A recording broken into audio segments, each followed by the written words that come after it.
Aplicar o teorema da função implícita, portanto, neste caso vamos definir fxy como sendo y à quarta menos xy quadrado mais x quadrado menos 1. O f pertence à classe C1, portanto tem as derivadas contínuas no domínio. O domínio do f neste é o R2, não é? O ponto 1, pertence naturalmente ao domínio, portanto o domínio é R2. O valor do f no ponto 1 é igual a 0, ou seja, isto satisfaz a equação, não é? Satisfaz a equação que nos dão. E, além disso, vamos agora fazer o cálculo, o df de y no ponto 1 será igual a 4y ao cubo menos 2xy. No ponto 1 fica 4 menos 2, portanto dá 2, ou seja, destacar aqui que é um número diferente do zero. Portanto, sendo assim, de acordo com o teorema da função implícita,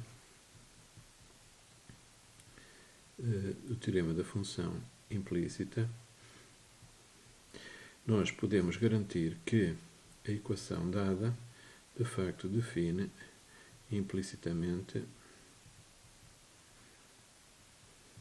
y como função de x, vamos escrever assim desta maneira, y igual a g de x, numa vizinhança de 1, 1. Ok? Pronto, e temos aqui o primeiro ponto resolvido. Aparece agora um segundo ponto que diz basicamente o seguinte, que a função inversa, g menos 1, existe numa vizinhança de 1. Numa vizinhança de 1. Calcula a derivada de g menos 1 no ponto 1. Portanto, este 1 é o valor de y. Não é? Aqui dá-se a circunstância do x e o y terem ambos o valor 1. Não é? Mas fazendo aqui uma primeira observação, dizer que o teorema da função implícita garante, que nós verificamos, garante que a função g, esta função g, que determina o valor de y em função do x numa vizinhança de 1, esta função g é de classe 1. Agora, dizem-nos também que existe a função inversa. Talvez fazer aqui assim um esquema muito simples, só para daqueles diagramas. Portanto, nós temos aqui x deste lado, temos aqui y, vamos escrever aqui a função g, e sabemos agora que numa vizinhança do ponto y igual a 1, existe a função inversa, g menos 1, também existe. Não é? E o que nos pedem é a derivada, aqui já agora a imagem de y igual a 1 através da função g menos 1 é também 1, como já verificamos. Não é? E, portanto, há várias maneiras agora de calcular esta derivada. Não é? Haverá várias maneiras. Uma delas é usar a fórmula da derivada, usando a fórmula da derivada da função inversa. O que é que nós temos? Temos que a derivada de g menos 1 neste ponto, vamos substituir já, não é? É o ponto 1, mas este 1 refere-se ao y, não é? Há de ser igual a 1 sobre a derivada do ramo g, não é? Derivada de g naquele ponto, g menos 1 de 1, portanto aqui é o y novamente, não é? E isto aqui é o x, que de facto é igual a 1, não é? Aqui dá a circunstância de ser 1, e portanto fica 1 sobre g' de 1, E agora vamos calcular este valor. Vamos calcular este valor aqui, galinha de 1, usando a fórmula, né? Podemos usar aqui a fórmula para fazer este cálculo. E nós sabemos que o galinha no ponto 1 pode ser obtido com menos df dx no ponto 1 sobre df dy no ponto 1, ou seja, neste caso fica menos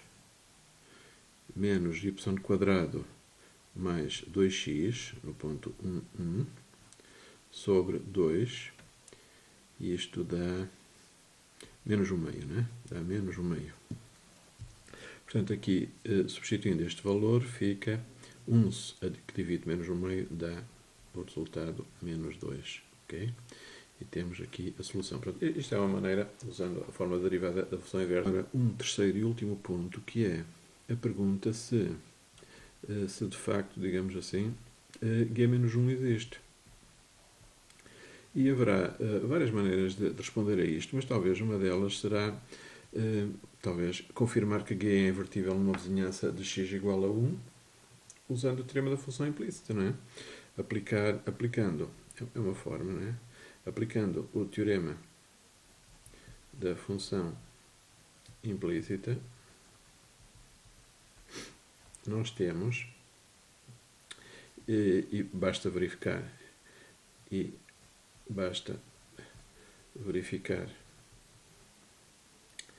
que df dx no ponto 1 é diferente de 0.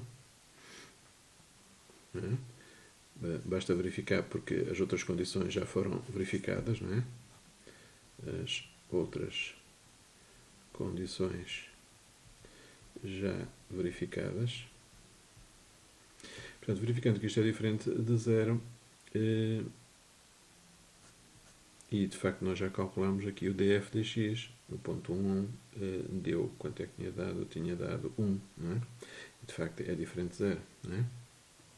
No entanto, uma observação muito simples, mas é pertinente aqui.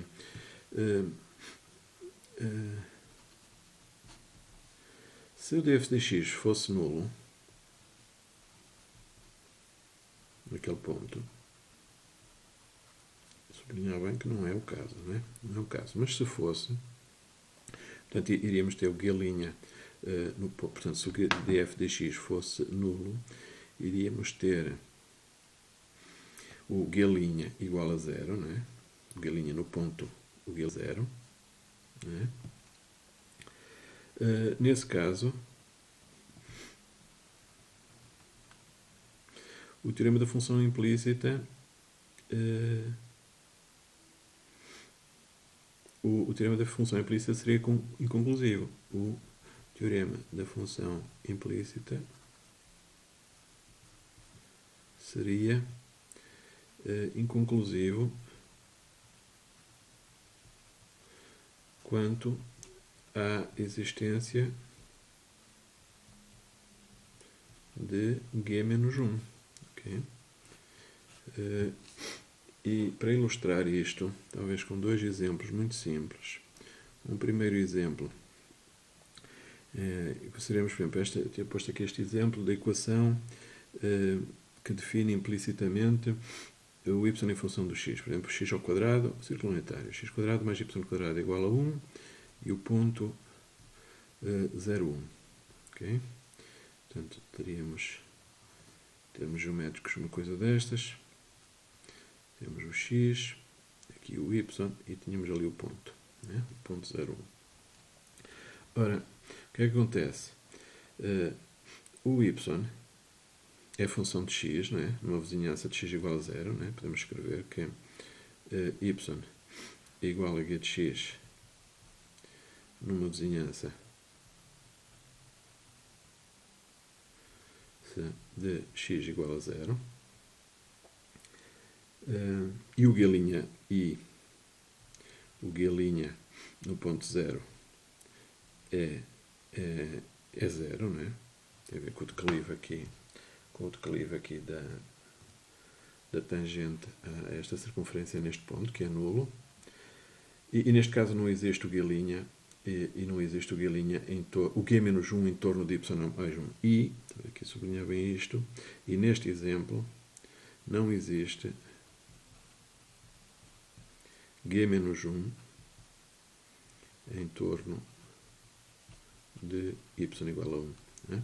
Portanto, se eu conhecer o valor do y, aqui vamos supor que o y está aqui assim, eu não sei se o x será este, se será aquele, né? Se será o x positivo ou negativo.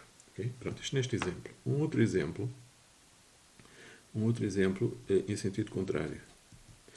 Vamos supor que temos a equação agora x ao cubo menos y igual a 0. E temos o ponto 0, 0. Portanto, teríamos, em termos geométricos, uma situação mais ou menos deste tipo. Aqui assim, cúbica, temos aqui o x, temos aqui o y e temos o ponto exatamente aqui assim. Portanto, nós temos, neste caso, temos o y igual a x ao cubo. Portanto, o g existe, não é? O g existe. A linha é 0, não é? Portanto, y igual a g de x. E o g' no ponto 0 é 0. Okay? Tal como em cima, outro exemplo. Aqui talvez até o df dx, o f, esta função, não é? Da função f.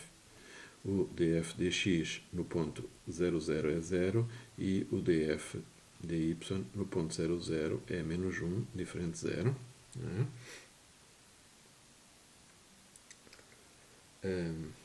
Ok, isto também em cima temos situação semelhante neste aspecto.